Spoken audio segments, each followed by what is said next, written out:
నమస్తే. ప్రస్తుతం మనతో పాటు సీనియర్ జర్నలిస్ట్ దాము బాలాజీ ఉన్నారు. ఆయనతో మాట్లాడారు. నమస్తే సార్. నమస్తే. సార్, దుబాయ్‌లో ఇద్దరు తెలంగాణ వాళ్ళని పాకిస్తానీయులు ఇద్దరు చంపేశారు అని చెప్పేసి ఒక వార్త అయితే బయటకొచ్చింది. అంటే అక్కడ చంపడమే కాకుండా మతపరమైన స్లోగన్స్ ఇచ్చారు అని అంటున్నారు. అంటే అది గల్ఫ్ కంట్రీ కాబట్టి గల్ఫ్ కంట్రీస్‌లో మతపరమైన సమస్యలు ఇంకా ఉంటాయంటారా? అసలు దీన్ని అంతటిని ఎలా అర్థం చేసుకోవచ్చు అంటారు?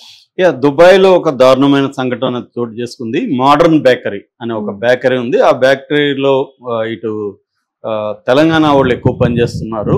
తెలంగాణ నుంచి వెళ్ళిన హిందువులు, భారతీయులు పనిచేస్తున్నారు. అట్లాగే పాకిస్తానీ నుంచి వచ్చిన వాళ్ళు కూడా అక్కడ పనిచేస్తున్నారు. అది ప్రధానంగా వాళ్ళు ఎక్కువగా తినే బ్రెడ్ కుబూస్ అంటారు దాన్ని. ఆ కుబూస్ అనే బ్రెడ్ తయారు చేస్తారు అక్కడ ఎక్కువగా ఆ బేకరీలో. అంటే అది చైన్ బేకరీస్ అనమాట. అంటే వాళ్ళది ఇక్కడ ఫ్యాక్టరీ ఉంటుంది, అక్కడక్కడ బేకరీ అవుట్లెట్స్ ఉంటాయి. ఫ్యాక్టరీలో కూడా పనిచేస్తారు. ఇది ప్రధానంగా కుబూస్ అనే ఒక బ్రెడ్ని తయారు చేస్తుంది. ఇక్కడ మొన్న యాక్చువల్గా ఇది జరిగి కూడా 10 రోజుల పైన అయిపోయింది. ఈ మంత్ 11న జరిగింది ఇది. కానీ లేటుగా బయటకు వచ్చింది. ఎందుకంటే దుబాయ్ అధికారులు దీన్ని బయట పెట్టలేదు, లేటుగా బయటకు వచ్చింది. దానికి కారణాలు ఏంటి అవన్నీ నేను తర్వాత చెప్తాను. ఇండియన్ ఎంబసీ కానీ వీళ్ళు కూడా దీని పట్ల ఇమ్మీడియట్గా స్పందించలేదు. మన దేశంలో ఉండే బీజేపీ కానీ మీడియా కూడా దీన్ని చేయలేదు. మెల్లమెల్లగా ఇది వైరల్ అయింది. ఇప్పుడు ఇది పైగా తెలంగాణ కాబట్టి ఇక్కడ తెలుగు మీడియా కూడా దీని మీద ఫోకస్ చేయడం మొదలుపెట్టింది. ఆల్రెడీ బండి సంజయ్ కావచ్చు, కిషన్ రెడ్డి వీళ్ళంతా కూడా ఎంటర్ అయ్యారు. ఏం జరిగింది అసలు, ఎందుకు జరిగింది, నేపథ్యం ఏంటి, పాకిస్తానీలకి ఇండియన్స్కి మధ్య గల్ఫ్ కంట్రీస్లో గొడవలు ఏమైనా ఉన్నాయా? గల్ఫ్ కంట్రీస్ అన్నీ కూడా ముస్లిం డామినేటెడ్గా ఉంటారు కాబట్టి సో అక్కడ హిందువులకి రక్షణ ఏ స్థాయిలో ఉంది, ఈ విషయాల గురించి మనం మాట్లాడుకుందాం. సో అసలు ముందుగా ఏం జరిగిందంటే ఇక్కడ ఆ వ్యక్తి పేరు, చంపిన వ్యక్తి పేరు ఇప్పటి వరకు బయట రాలేదు. పాకిస్తానీ అతను మాత్రం, పాకిస్తాన్ అంటే జనరల్గా ముస్లిం ఉంటారు కాబట్టి పాకిస్తానీ ముస్లిం అని మనం అనుకోవచ్చు. సో పాకిస్తానీ ముస్లింకి ఇక్కడ తెలంగాణ వాళ్ళకి మధ్య గత కొంతకాలంగా గొడవలు జరిగాయి. అది ప్రధానంగా ఏంటంటే రంజాన్ సందర్భంగా ఇఫ్తార్ విందు ఇస్తున్నప్పుడు వీళ్ళు హోలీ జరుపుకుంటుంటే అప్పుడేవో గొడవలు వచ్చాయని, అంటే వీళ్ళు కూడా హోలీ టైంలో వీళ్ళు హిందూ మతపరమైన స్లోగన్స్ ఇవ్వడంతో వాళ్ళు అబ్జెక్ట్ చేశారని, మేము ఇక్కడ ఇఫ్తార్ జరుపుకుంటుంటే మీరు ఎలాగ వచ్చి మా దగ్గర స్లోగన్స్ ఇస్తారని వాళ్ళు అన్నారని, ఇలాగా కొంత గొడవలు అప్పుడే స్టార్ట్ అయినాయని. దాని తర్వాత మొన్న జరిగింది ఇమ్మీడియట్గా ఈ హత్య దారి తీయడానికి ఏంటంటే వక్ఫ్ బిల్లు మీద ఒక డిస్కషన్ జరిగిందని, హిందువులకి ముస్లింలకి అక్కడ ఉన్న వాళ్ళు, పాకిస్తానీలకి ఇండియన్స్కి వక్ఫ్ బిల్లు మీద ఒక గొడవ జరిగింది. ఆ గొడవలో అతను ఆవేశంతో కత్తి తీసుకొని ఒక అతన్ని తల నరికేశాడు. ఇంకొక అతన్ని గుండెల్లో పదే పొడిస్తే చనిపోయాడు. ఇంకొక అతను కూడా ఇద్దరు సీరియస్గా గాయపడ్డారు. బట్ వాళ్ళ ప్రాణం అయితే పోలేదు. సో ఇద్దరు తెలంగాణ వాళ్ళు చనిపోయారు. సో అతన్ని అయితే అరెస్ట్ చేశారు, జైల్లో పెట్టారు ఆ పాకిస్తాన్ అతన్ని. ఈ బేకరీ యాజమాన్యం కూడా ఈ విషయాలను ఎక్కడ బయటికి చెప్పొద్దని మిగతా వర్కర్స్ని కూడా సీరియస్గా కంట్రోల్ చేశారు. వాళ్ళు కూడా ఉద్యోగం పోతుందని భయపడి చేయలేదు. అయితే వీళ్ళ బంధువులు, ఈ చనిపోయిన వాళ్ళ బంధువులు మాత్రం దీన్ని అక్కడున్న బంధువులు కావచ్చు, ఫ్రెండ్స్ కావచ్చు, వాళ్ళు వీళ్ళకి ఇంటిమేట్ చేశారు. ఇలాగా ఇది బయటికి వచ్చింది. దాని తర్వాత మన ఎంబసీ కూడా ఇప్పుడు అక్కడ ఎంబసీని కాంటాక్ట్ చేస్తున్నారు.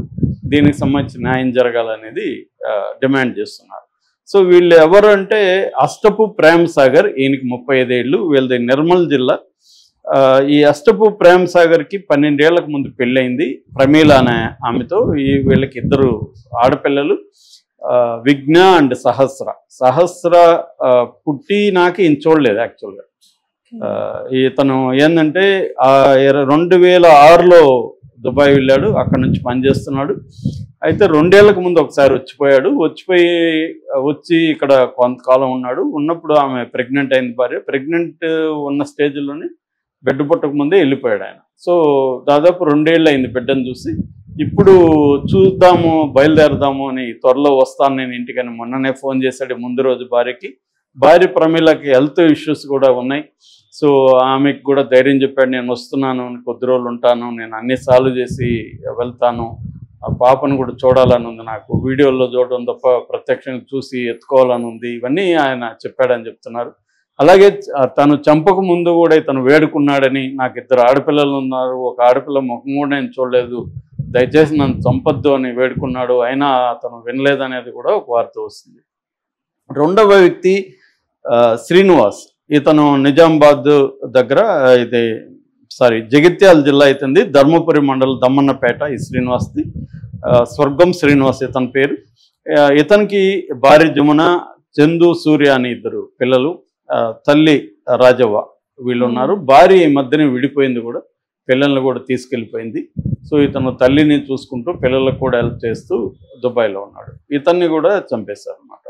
వీళ్ళు కాకుండా ఈ శ్రీనివాసలో బావమరిది డేగం సాగర్ అని అక్కడే ఉన్నాడు. అతనికి సీరియస్ గాయాలని అతను హాస్పిటల్లో ఉన్నాడు. ఇప్పుడు అతనే మనకి మీడియాలో ఈ విషయాలన్నీ చెప్పాడు, ఎలా జరిగింది ఏంటి అని. అంటే ఆర్గ్యుమెంట్లు జరిగాయి, అతను రెచ్చిపోయి మేము వేడుకున్నాము, మాకు పిల్లలు ఉన్నారు, మేము దూరంగా వచ్చి ఉంటున్నాము, ఏదో ఆర్గ్యుమెంట్లో ఒక మాట అటు ఇటుగా మాట్లాడుండొచ్చు, దానికి చంపేస్తారా అని మేము అడుక్కుంటే కూడా వినలేదు. అతను కత్తి తీసుకొని ఒక ఉన్మాదంతో పొడిచేసి స్లోగన్స్ ఇచ్చాడు అనేది అతను చెప్తున్నాడు. అయితే ఇక్కడ చాలామందికి వచ్చే డౌట్ ఏంటంటే, గల్ఫ్ కంట్రీస్లో వాళ్ళ గల్ఫ్ కంట్రీస్ అంటేనే ముస్లిం డామినేటెడ్ కంట్రీస్ కదా, మరి అక్కడ హిందువుల పరిస్థితి ఏంటి అని. నిజానికి గల్ఫ్ కంట్రీస్లో మత కలహాలు అనేవి ఆల్మోస్ట్ అరుదు. పాకిస్తానీ వాళ్ళు ఉంటారు అక్కడ, ఇండియన్స్ ఉంటారు, వీళ్ళ మధ్య మత కలహాలు అనేవి వాళ్ళు అలో చేయరు. వాళ్ళు చాలా స్ట్రిక్ట్గా ఉంటారు, రూల్స్ కూడా వాళ్ళకి స్ట్రిక్ట్గా ఉంటాయి, శిక్షలు కూడా వాళ్ళు దారుణంగా వేస్తారు. మనకు తెలుసు, వాళ్ళకి ముస్లిం అయినా ఒకటే, హిందువు అయినా ఒకటే, ఏమి వివక్ష చూపారు. ఆ మేరకు చూస్తే మన మోడీ గవర్నమెంట్ వచ్చిన తర్వాత మోడీ వాళ్ళతో చాలా చాలా సన్నిహిత సంబంధాలు కలిగి ఉన్నాడు. ఈ మధ్య కూడా టెంపుల్ కూడా సౌదీ అరేబియాలో టెంపుల్ కూడా కట్టించారు, వాళ్ళు పర్మిషన్ ఇచ్చారు. సో అలాగా మోడీ ఈ మధ్యకాలంలో గల్ఫ్ కంట్రీస్తో చాలా మంచి ర్యాపో మెయింటైన్ చేస్తున్నాడు. ఆ మధ్య కూడా ఖతార్ ఇష్యూ వచ్చినప్పుడు కూడా మన ఖతార్లో 8 మందికి మరణ శిక్ష పడితే కూడా మోడీ ప్రభుత్వం దాన్ని జాగ్రత్తగా డీల్ చేసి వాళ్ళని తీసుకొచ్చింది. అట్లాగా ఈ అనేక ఇష్యూల్లో కూడా మోడీ ప్రభుత్వం ఈ గల్ఫ్ కంట్రీస్తో ఇది ఉంది. గల్ఫ్ కంట్రీస్ అంటే బేసిక్గా జీసీసీ అంటారు, గల్ఫ్ కోఆపరేషన్ కంట్రీస్ అంటారు, జీసీసీ. ఇవి ఒకటి యుఏఈ, యునైటెడ్ అరబ్ ఎమిరేట్స్, ఇదే దుబాయ్ అంటుంటాం మనం. రెండోది Saudi Arabia, Kuwait, Qatar, Oman, Bahrain. ఈ కంట్రీస్లో ఇండియన్స్ 90 లక్షల మంది ఉంటారు మొత్తంగా ఈ దేశంలో.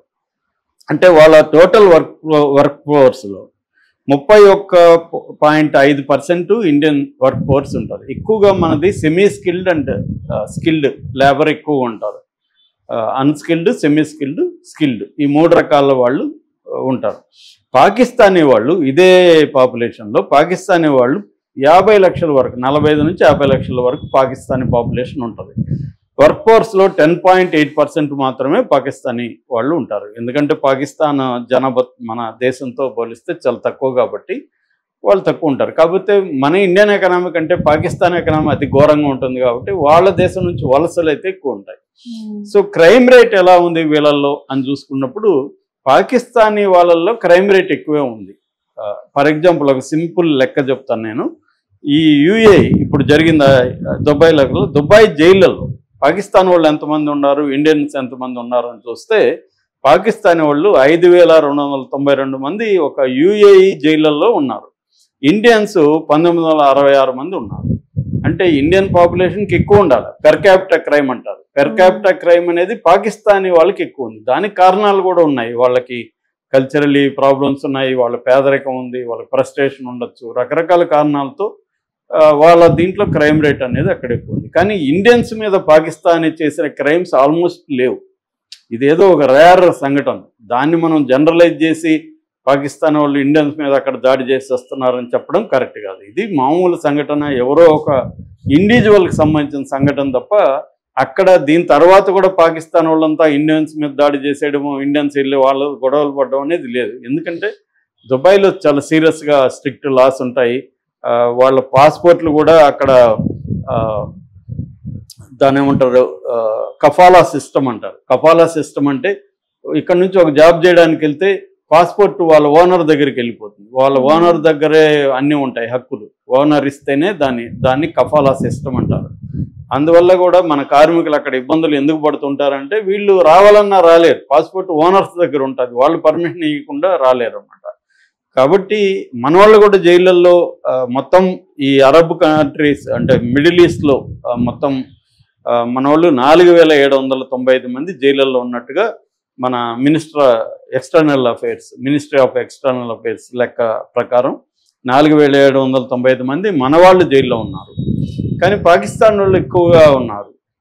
వాళ్ళు 68 మంది డెత్ రోలో ఉన్నారు పాకిస్తాన్ వాళ్ళు. ఇక్కడ ఒక్క యుఏఈలో నేను ఇందాక చెప్పిన 5292లో 68 మంది మరణ శిక్ష విధించబడిన పాకిస్తానీలు ఉన్నారు. ఓవరాల్గా ప్రపంచంలో మన జైళ్ళల్లో ఉన్న వాళ్ళు, మన దేశం నుంచి బయట విదేశాల్లో జైళ్ళల్లో ఉన్న వాళ్ళు 8441 మంది ఉంటే ఈ మిడిల్ ఈస్ట్లో 4700 మంది ఉన్నారు. అంటే మిడిల్ ఈస్ట్ జైళ్ళలోనే మన వాళ్ళు కూడా జైళ్ళల్లో ఎక్కువగా ఉన్నారు. కాకపోతే జనరల్గా వీళ్ళ మధ్య క్రైమ్ అనేది తక్కువే ఉంది. ఎందుకంటే ఇద్దరు కూడా బాధితులే ఆ వ్యవస్థలో. కార్మికులకి అక్కడ అనేక రకాల బాధలు ఉంటాయి, లేబర్ లాస్ సరిగా ఉండవు, లేబర్ ప్రాక్టీసెస్ ఘోరం ఉంటాయి. ఆ మధ్య కూడా మేకబొతుకని తెలుగులో కూడా నవల వచ్చింది, ట్రాన్స్లేషన్ వచ్చింది, మలయాళీస్ రాశారు, అది సినిమాగా కూడా వచ్చింది. సో తెలుగులో కూడా మన సునీల్ కుమార్ రెడ్డి అనే డైరెక్టరు గల్ఫ్ అనే సినిమా తీశాడు ఆ మధ్య. ఆయన 9 దేశాలకు దాదాపు 9 దేశాలకు తిరిగి గల్ఫ్లో ఉండే మన కార్మికుల బాధల్ని సినిమాగా తీశాడు. ఆయన డాక్యుమెంటరీ ఫిల్మ్ కూడా మొన్ననే మన రేవంత్ రెడ్డి సమక్షంలో రిలీజ్ అయింది. ఇలాగా గల్ఫ్లో ఉండే పాకిస్తానీ కావచ్చు, బంగ్లాదేశ్ కావచ్చు, ఫిలిప్పైన్స్ వీళ్ళు ఎక్కువ ఉంటారు. వీళ్ళందరూ కూడా ఇబ్బందులు ఎదుర్కొంటున్నారు రకరకాలుగా. అయినా కూడా అక్కడి నుంచి మనకి డబ్బులు కూడా ఎక్కువే వస్తుంది. మనకు దాదాపు 120 బిలియన్ డబ్బులు, అంటే ఓవరాల్గా ప్రపంచవ్యాప్తంగా మన దేశానికి వచ్చే రెమిటెన్సెస్ అంటాము. ఈ రెమిటెన్సెస్లో 30% గల్ఫ్ కంట్రీస్ నుంచి వస్తుంది. దాదాపు 2002 లెక్కల ప్రకారం 120 బిలియన్ల డబ్బుల్ని వీళ్ళు అక్కడ నుంచి సంపాదించి పెడుతున్నారు. అది మనకి ఫారిన్ నిల్వలు పెరగడానికి కూడా ఇది ఉపయోగపడుతుంది అన్నమాట. సో కాబట్టి ఏంటంటే ఇది పాకిస్తానీ ఇండియా గొడవగా మనం చూడొద్దు, అట్లాగే ముస్లిం హిందూ గొడవగా కూడా చూడాల్సిన అవసరం లేదు. ఎవరో ఒక పాకిస్తానీ క్రిమినల్ కావచ్చు, వన్మాది కావచ్చు చేసిన హత్యగానే దీన్ని చూడాలి. అందుకనే బీజేపీ వాళ్ళు కూడా ఎక్కడ ఆచితూచే వ్యవహరిస్తున్నారు తప్ప దీని పట్ల ఇదిగా స్పందించట్లేదు. ఇక్కడ బండి కానీ లేకపోతే ఇక్కడ లోకల్గా బీజేపీ నాయకులు కూడా దీన్ని హిందూ ముస్లిం గొడవగా వాళ్ళు మాట్లాడట్లేదు, ఇండియన్ పాకిస్తానీ గొడవగా కూడా మాట్లాడట్లేదు.